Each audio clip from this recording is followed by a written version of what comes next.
we are having a sermon series on everyday justice issues. And we began by thinking about what God's justice or Jesus' justice might look like. And we've talked about and keep talking about how complicated it is for us to live in ways that help bring about God's justice in the world. And we've also talked about the fact that it is possible, even in small ways, for every single one of us to work toward more justice. Last week we talked specifically about our food choices and how the food choices that we make either can increase justice in the world or in fact decrease justice in the world. And we said last week that one of the reasons we run into a lot of justice issues around food is that we have forgotten the difference between having enough and having way, way, way more than we need. I talked about that as being overstuffed. And because we've lost sight of the understanding of the difference between enough and way more than we need, with food it leads to health problems, it leads to social justice issues, it leads to environmental problems, and I suggested we might want to start thinking again about that difference in our food choices. Today, I'm assuming at least all of you have noted we have shoes up here. We're going to be talking about clothing. And when it comes to clothing, we're going to run into exactly some of the same issues that we did with food, beginning with that forgetting about the difference between having enough clothes and having closets that are literally overstuffed. Now, my guess is that many of us in here who are, say, over the age of 50 or so, can remember a time when we didn't have closets in our houses. And I'm not talking about those gorgeous wooden armoires. I mean, we didn't have closets. I grew up, as some of you know, in an Air Force family, and we lived in little tiny base quarters, and we lived in little tiny rental houses. And until my senior year of high school, my sister, who's 6 years younger than I am, shared a room. And it wasn't really until I think our late junior high or my early high school years that we ever had a closet. And over all those years, every item of clothing she owned and every item of clothing I owned fit together in one 3-drawer dresser. That was it. One 3-drawer dresser. And when we finally did move into a house that actually had closets in the bedroom, what I recall is the closet I had was about 1/3 the size of the large double closet that's mine, and it's one of 2 closets in Bob's and my house right now. Not that long ago, we did not have 10 or 15 or 25 pairs of shoes. You didn't have to get hanging shoe bags and extra shoe racks so that you could put all the shoes and boots and sandals and slippers and all that other sneakers. You know, I mean, people, if they had a pair of sneakers, they had a pair of sneakers. They didn't have 42 kinds for walking and running and jumping and hopping and whatever else you have them for. And we didn't have 15 or 20 or 30 blouses or shirts. And we didn't have 15 or 20 pairs of slacks or skirts. And yet today, my guess is that many of us sitting here, and I want to remind you, last week, I said many is not everybody. Most people is not everybody. We have people sitting here this morning for whom overstuffed closets are not a problem. But for many of us, we have closets running over the edges. We have a closet for our in-season clothes. We have a closet for our out-of-season clothes. We have the extra hanging rack that's out in the garage or somewhere with the thingy over it for the stuff that won't fit in any of the closets. Besides which, most of us have dressers that have underwear and accessories and maybe our jeans or whatever in them. You know what I'm talking about, right? Yes. Most of us have more clothes than we have places to wear them. And we need clothes. I mean, our society says it's really not okay to run around naked, so we need to have clothes. Most of us don't need to have as many as we either do have or as we would like to have. And most of our concerns about our clothes are perhaps not so much God's justice concerns as our culture's concerns. One of the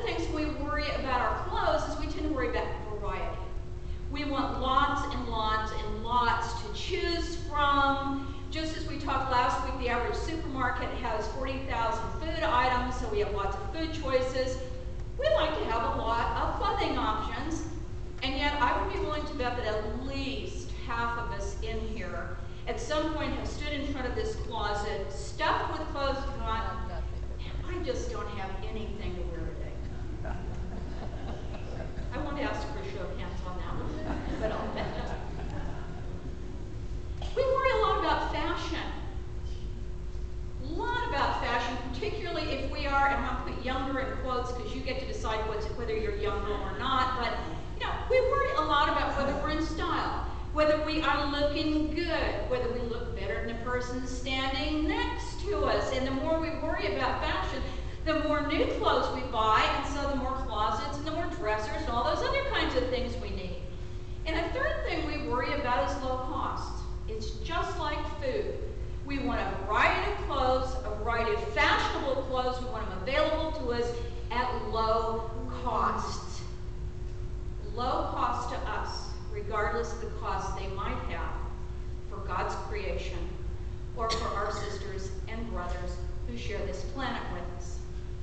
Now, as a concrete example about how all this works, Julie Clausen in her book Everyday Justice, and that's a book I'm drawing from, and I noticed that a couple of our loaner copies are back out there, so if you want to take it and read it, help yourself. It's on a table out there. But she invites us to consider the example of an ordinary cotton t-shirt. Not that long ago, t-shirts were exclusively a male garment, and they were actually a male undergarment. And they were first manufactured in Europe, and in World War I, our soldiers apparently saw other soldiers wearing t-shirts and went, wow, those look much more comfortable than our uniform clothes. And by World War II, tees were standard issue for the military, and by after World War II, tees became standard issue for everybody.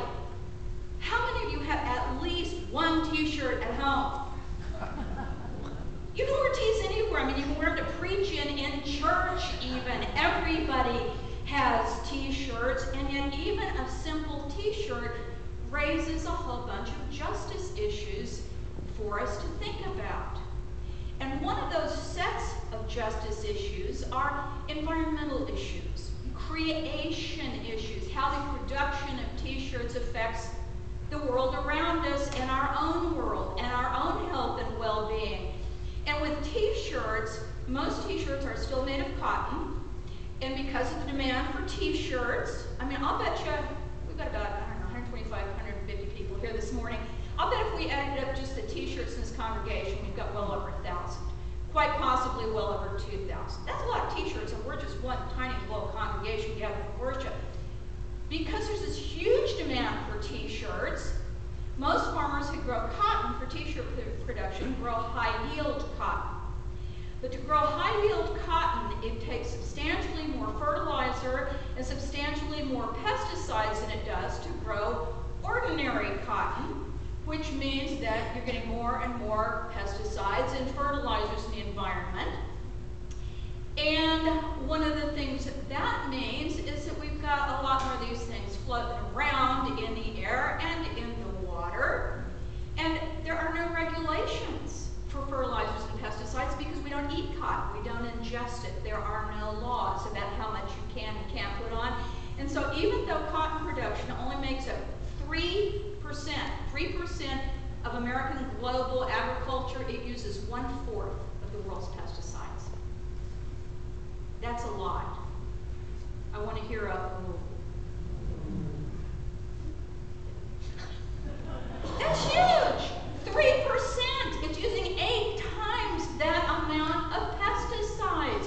And that means those pesticides are running off into our water resources, and our neighbors' water resources, and our children's and grandchildren's water sources. And the chemical impact doesn't end when they harvest the cotton, because I guess at least some of us this morning have on wrinkle-free clothing, and that takes chemicals. And some of you have little guys with flame retardant clothing or binkies, and that takes chemicals. And some of you, when you go out and play golf, whatever you do this afternoon, are going to want UV retardant clothing, and that takes chemicals. And while it would be really lovely to think that in manufacturing they get all the extra chemicals out, they don't. Almost all of us have had the experience of washing some new clothing item we bought and it bleeds. And part of what's coming out is the dye. And some of those dyes are carcinogenic. We know that.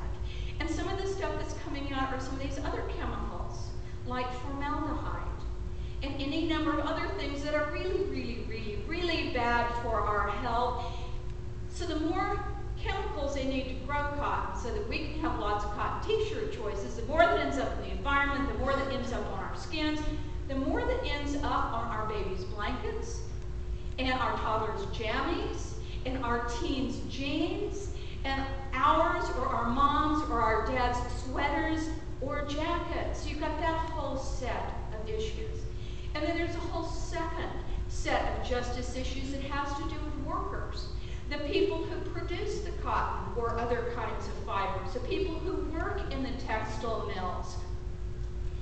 One of the things that's happening now with this high-yield cotton is that because they require more and more and more and more and more pesticides and fertilizer, many of the farmers who, especially who live in what we call third world areas of our world, can't afford to grow their crops anymore. And one of the trends they're discovering right now is that there are a large number of cotton farmers in India who are killing themselves by ingesting the pesticides for their crops deliberately. They're killing themselves because they cannot ever get out of debt to the chemical suppliers and because their land is being ruined by the proliferation of chemicals.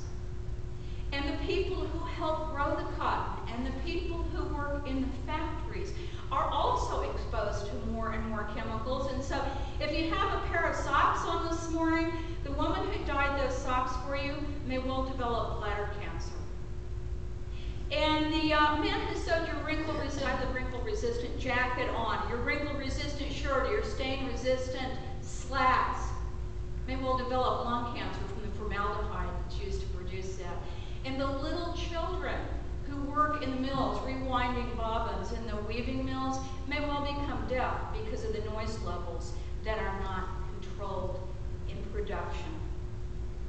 And on top of all of that, worker conditions in foreign countries tend to be unbelievably low paid. People, including children, are working 20-hour days, often without meal breaks or bathroom breaks. They're working in conditions that are wretched.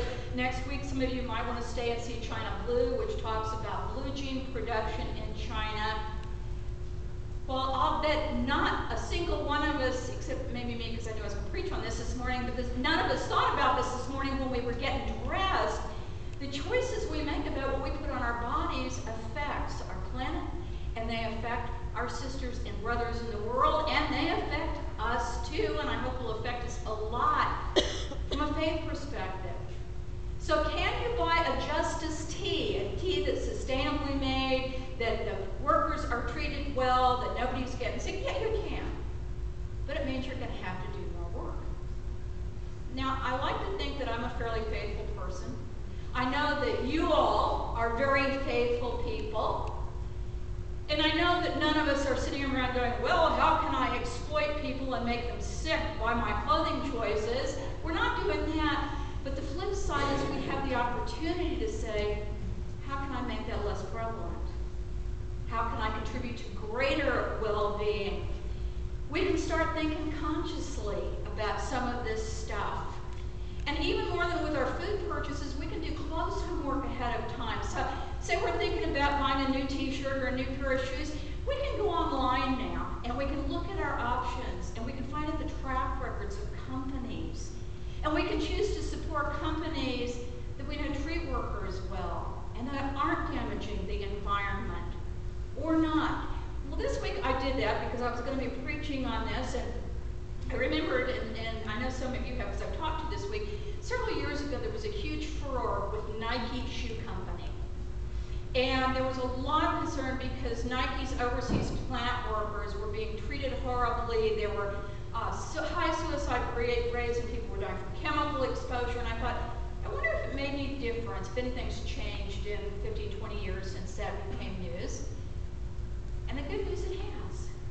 Nike is now one of the top 10 most socially responsible shoe producers in the world.